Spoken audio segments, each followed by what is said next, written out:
AM News Zoom room and flip on over from the public schools to the private school side where we have joining us. And hey, I'd love to get other private schools on. Yeah, we should probably get like St. John's. I know St. John's. your mom's teacher there. We can Right, get them okay. So we don't have to get them on. We could if you want, but we do have on our KUAM News Zoom room Jeremy Zychek from Harvest Christian Academy and from the Catholic schools. He is the superintendent of those Catholic schools, Dr. Juan Flores. Good morning. Good morning. Morning. All right. Let's start with Jeremy. Give us a progress report. How are things going over at Harvest Christian Academy?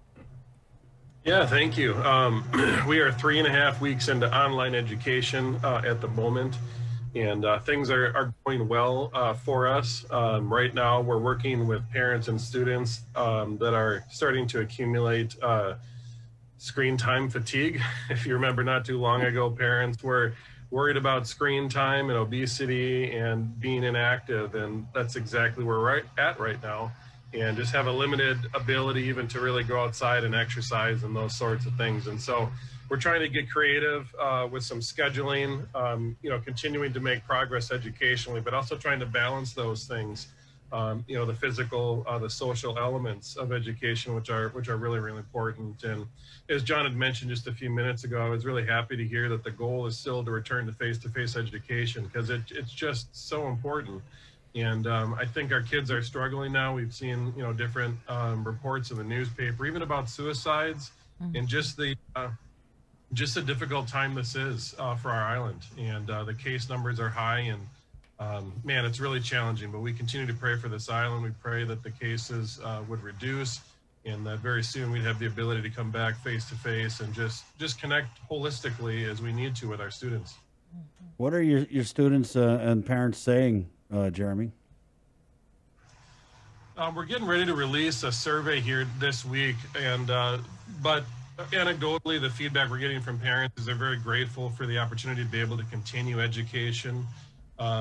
We also have been hearing from parents just the economic impact. I mean, I think we understand as businesses are shut down, there's less and less ability for people to make a sacrifice educationally from a tuition standpoint for their students. And so we've had a number. We're down about 15% in enrollment from the standpoint of parents that have decided just economically they can't, or they've chosen another method of homeschooling their child. And so as John had talked about, just the educational cuts for Department of Education. I'm not sure if Juan's dealing with the same thing, but we have similar challenges as we deal with budget and just smaller numbers at our school as well. Right. And let's go over to Juan, and we'll just expand on what Jeremy had just said. Juan, are we seeing a drop in enrollment and tuition money that funds Catholic school education? Yeah, so for some of the schools, there has been a drop. I would say overall, we're probably 10% below where we were last year. And so, but much of that we knew at the beginning of the school year, and schools have adjusted accordingly, either by accommodating that reduction in expenditures, not hiring on new teachers if they needed to, doing whatever they can. I mean, the bottom line for tuition-driven schools is you can only live within your means. And while it'd be great if we all had sugar daddies and sugar mamas who are going to write out big checks just for the sake of running the schools, we have no choice, right? Whatever tuition budget we have, that's what we live with. So I think most of the schools are doing okay. I think one of the things that's really critical for all the Catholic schools is we learned a lot of lessons from last spring. And one of those lessons is to respond to what's going to make education meaningful for the students. And I know many of the schools, even on a daily basis, will make improvements. They will respond to a challenge. They will make sure that we don't wait around waiting until there's a really great impact on the students' learning. And in some cases, schools are having to address concerns with specific teachers if in fact they're not meeting the needs of the students. That's the bottom line for us. I mean, I'll be honest, as an educator, I'm not much of a capitalist, but being involved in looking at tuition-driven schools, you have to be, right? You have to say, well, what are the parents looking for? And in the Catholic schools, they're looking at two things, I think, simultaneously. They want a good academic education, whatever it takes, and they also want some of the spiritual aspects of what our schools have to offer. And so we've got to make sure that we try to provide that. We've got to make sure, too, that we continue to build community within our schools. I'm directly involved with one of the schools because we're still looking for a principal. And last Friday, we had a virtual assembly. There were 116 kids at the school, and I think we had 90 on board this virtual assembly. And I got to say, the only reaction I had was it was really cute. That, you know, we sang the Star Spangled Banner, we sang Finogi Tomorrow, we one of the students even sang the school song. But it was nice to hear the kids speak up. It was also nice to hear the kids, as we were leaving, say goodbye to their teachers. And many of them, I think, show appreciation. It's a challenge. I asked the kids if they'd rather stay home or if they'd rather come back to school. And while some students said, I don't know if they were serious, oh, I'd rather just stay home, I think the majority were sending comments saying, no, we want to come back to school. Now, we were lucky because we had 1 week to develop face-to-face relationships, only 1 week. And I think we're going to try to continue to take advantage of that and continue to improve. And that's true of all the Catholic schools. I got to say that from what I'm hearing from some of the Catholic schools, there are teachers in some of our schools who should be doing the professional development on distance learning, because they're doing some fantastic things, most things that I have never been aware of. Right. But they went on their own this summer and they joined seminars and they did professional development. And, you know, we made all the plans because we had no choice. We had to get ready for school to start, and we did what we could. I wanted to follow up on something you mentioned, Jeremy, about the fatigue that the students are experiencing and parents. But I also think, what about teachers? Are they also experiencing some sort of fatigue? Because for me personally, I get emails and notifications on this Google Classroom of homework assignments, and sometimes I get them at like midnight, at 10 o'clock, and I don't know if this is just set up automatically or these teachers are actually working these long hours. So have you guys, same with you, Juan? I mean, are you guys experiencing this kind of sort of fatigue from teachers?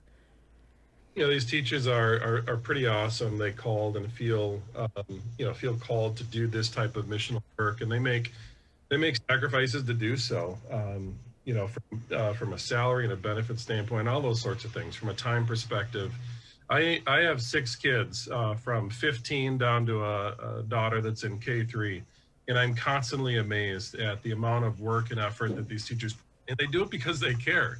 You know, they are sending emails late at night. They're sending me, an email, hey, this kid is missing a few assignments. And it just blows me away. They're really missionally driven. And yeah, they're getting fatigued too. I think, as with anyone, it's not just, I'm amazed again by not just the desire to teach these kids educationally, because that's really important, but we can't forget the relational aspect. And that's how we add a tremendous amount of value. And so after the day is done, these teachers will sometimes hop back on with students that are struggling, because we have to worry about effectiveness of the delivery of the education model.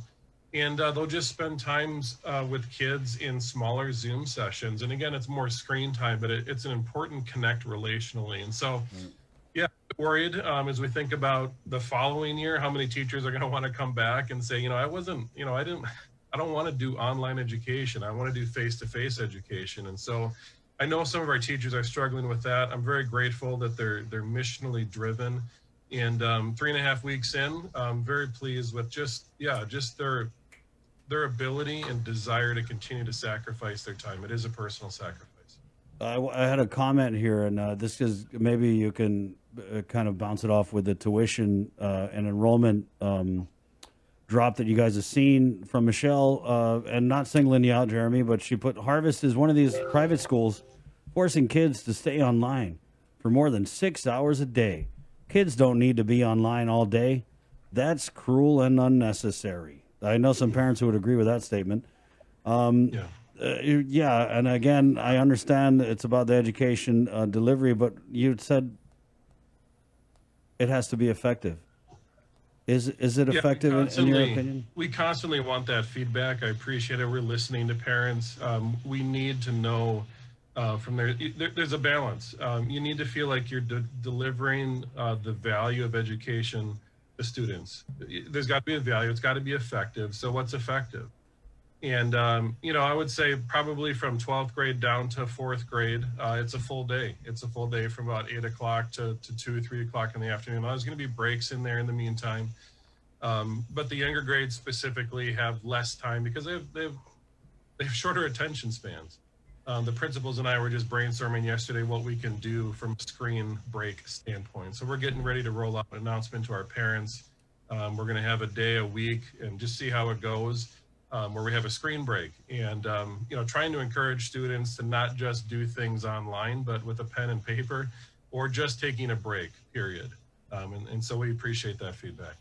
Okay, and Chris, sorry to jump in right here, but joining us on the KUM Zoom room right now, a school that we have not featured, but I know you guys were just asking me a couple moments ago, can we get someone from St. John's? So my friends, asking you shall receive, because Bob Kelly is the assistant head of school at the Upper Tumon campus. He also spent many, many years as Bob, career counselor, guidance counselor, kind of sells short just the wide range of activities that you provided for the Knights over there. So thanks for your insight on this, and welcome to the show for St. John's. Right. And hey, thanks very much. I appreciate nice to see my colleagues here. We've had a number of conversations over the summer as well between the three of us as well. So right. Anyway, nice to join you. Yeah, and we're just talking about we were talking about the what one listener commented was excessive screen time, and I want to kind of go back to the enrollment and the tuition issues. So we have parents who are saying, hey, these kids are online more than 6 hours a day, and parents are doing a lot of the legwork, right, which they don't normally have to do in a regular environment. Do you get a lot of complaints about that, or does that have anything to do with the drop in enrollment? Well, I'd say for us, we have not experienced a huge drop in enrollment. We did graduate a class of 50 kids last year, so that kind of hurt us a little bit. But our enrollment actually is very much within the parameters we were expecting. In fact, we're getting a little nervous when we were face-to-face because we had a few too many there, so we were trying to stop at 15. But I think that, I came in just as you mentioned the screen time question to Jeremy, and it's related to what I'm going to answer here with your question to me, because for all of the parents that say there's too much screen time or whatever, there are an equal number of parents who say, no, it's not enough. And so, you really got to kind of balance that out and kind of figure out that, the three of us being education professionals trying to figure out what works best for our communities. So, we've had, we had a parent offer to in fourth quarter, we had a parent call up and offer to pay this year's tuition in advance in case we were short of funds and we needed some help. So, as much as you get one group of parents saying one thing, you get the other group of parents saying another thing. Like CNN and Fox. Oh, sorry. That's so. Juan, have you had any parents just said, "Hey, let me pay the next few years' tuition in advance just to help a brother out"?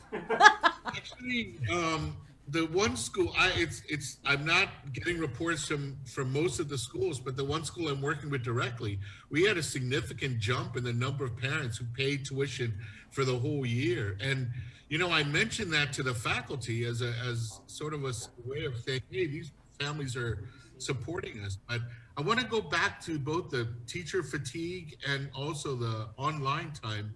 A lot of times what's happening is even though there's a window for students to be online with their teachers all the time, it's not always direct instruction. Whoops, I don't mean to use that word literally, but in terms of a program.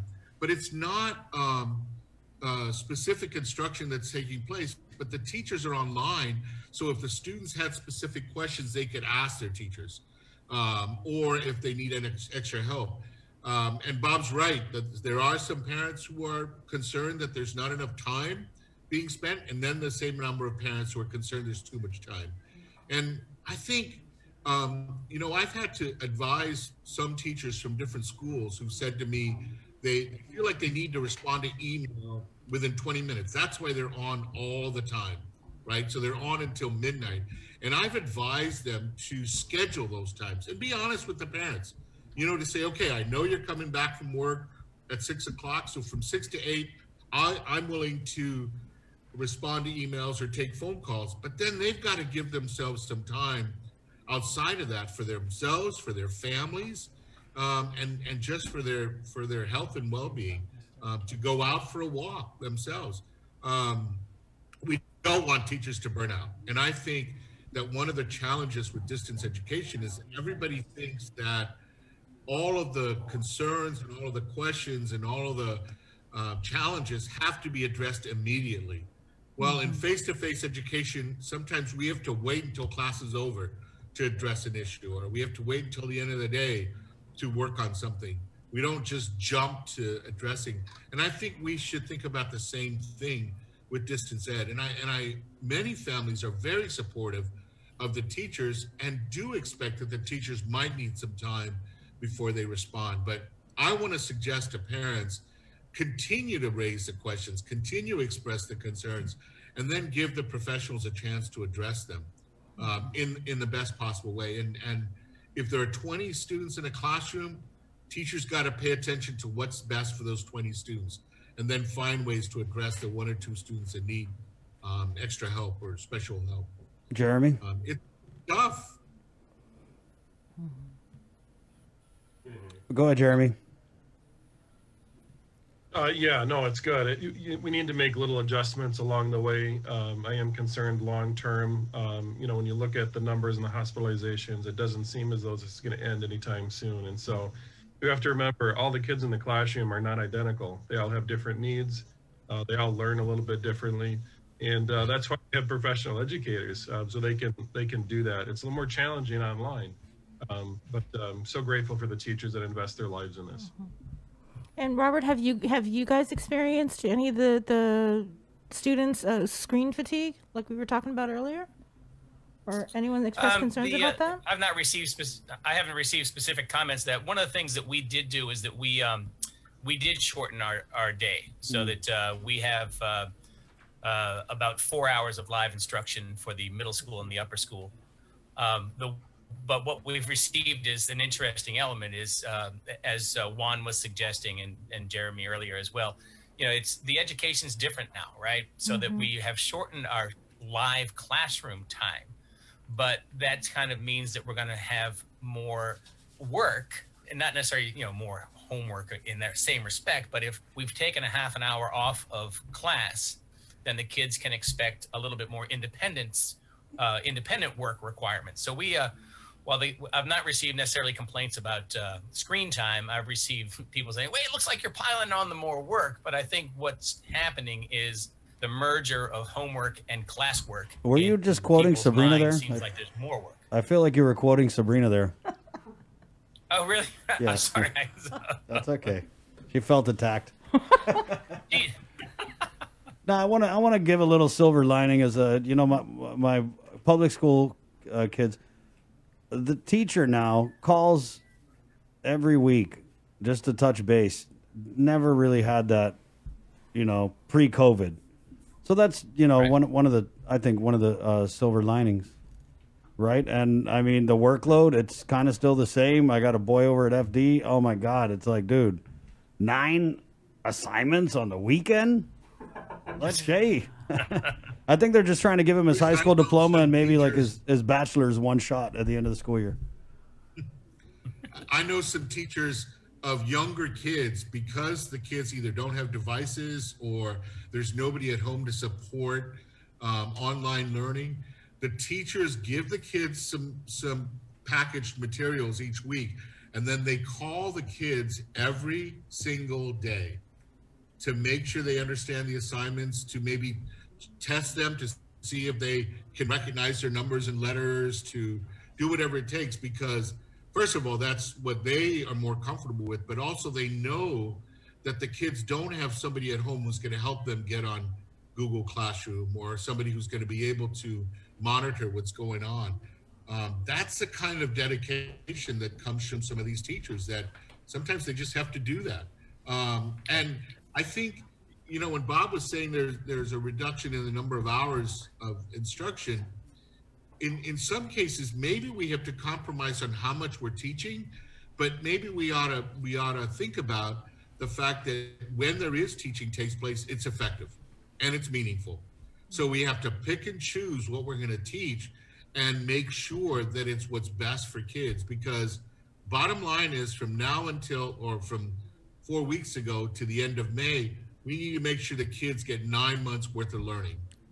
And get them ready. Yeah, gentlemen, I have a question. As a computer geek, right? Like I'm just watching and marveling at seeing is how a lot of these schools and school systems have put together, you know, this infrastructure of online learning. And Bob, I know you guys over at St. John's, you know, you guys are a Google shop basically. So you guys have the Google Classroom, and you know, like, and you're with that. And Jeremy, I wanted to get your comments on this, because I remember when the pandemic first started, our Adriana Cotero did a Zoom call with you and a lot of your colleagues over there, and you were actually talking to us that when things really went crazy, you guys were basically building your entire technical infrastructure for online learning from scratch.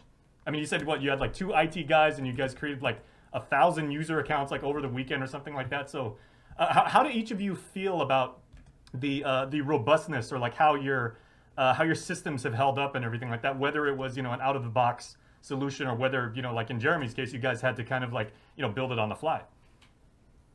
You know, we had a real, you know, shifting from face to face with really no warning to, I mean, now it's kind of the new normal. We kind of anticipated initially just a bit of a Band-Aid approach, and how can we get this stuff out, and usernames, and, you know, 1,000 kids, all these sorts of logistics.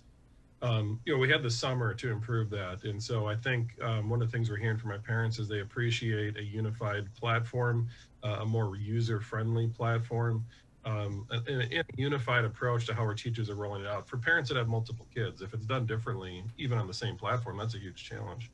And so, yeah, we're I think, at a pretty good spot from the standpoint of technology. We've had to upgrade our bandwidth several times here at the school. When we've had the opportunity for teachers to teach from their classrooms, you know, video takes up quite a bit of bandwidth. And we have students that honestly still have challenges. But overall, I feel like technology, been pleased how technology has been supportive of the process. We used to use technology to supplement or augment education, and now it's almost the entirety of it. Right. Yeah. You know, to pick up on that, you know, we're super fortunate. I'm going to give a shout out to Tom Petra, who's our technology director over there. But we've actually been using the Google suite of applications for a number of years. So we had the Google Classroom for, you know, 5 or 6 years anyway. So we were it was a kind of a smooth transition for us to just pick up with the Google Meets and move from there. And as Jeremy suggests, fourth quarter, we had a few hiccups, which we ironed out, and over the summer we talked about how best to do them, fix those elements, and then we rolled out this quarter with kind of a newer, fresher approach. You know, there's stories of I was talking to a parent whose child has to go to 3 separate platforms at one point during the day. They've got a Zoom thing, they've got a Skype thing, they've got a Google Meet thing, and Wow. and you know, even the parent gets a little confused, and so that can be kind of, but as Jeremy also suggested, you know, the single platform is key. I don't care which one you want to use, but the single platform, I think, is probably the thing that makes it easiest on the parents. Yeah, how about you, Juan? Because I've known you a really long time, and I know that, you know, you've always been an advocate of, you know, uniformity and having, like, you know, like a single standard, you know, for all of the education systems. You know, whether when you were running what used to be the Guam public school system, and now, you know, you're in charge of the Catholic school system. So are you finding that the system is working with both from the teacher standpoint as well as the students to your satisfaction? Well, in the Catholic school system, what's very different from something like DOE is that there doesn't need to be a need for uniformity. Most of the Catholic schools are pretty independent, Okay. and I think they need to respond to their families directly. I mean, in some cases, one of the things, you know, in terms of accessibility, one of the things the schools had to do was identify what devices they had on campus that could become available to students. Because there's some families where they might have had a laptop at home, but if there are 3 kids at home, who gets to use the laptop, right? So some schools have made laptops available both to students and teachers, or tablets available to students and teachers because they needed them. And we just prepared for that before the beginning of the school year. The other thing is that almost every school has some kind of, I don't know how to describe it, maybe a help desk, which, you know, we used to use when when the internet first started, get a help desk to figure out Microsoft Word and all that stuff. And most schools have that. And sometimes it's for something as simple as, I forgot my password. Can you reset it? Yeah, we're doing it. Schools are doing things like that.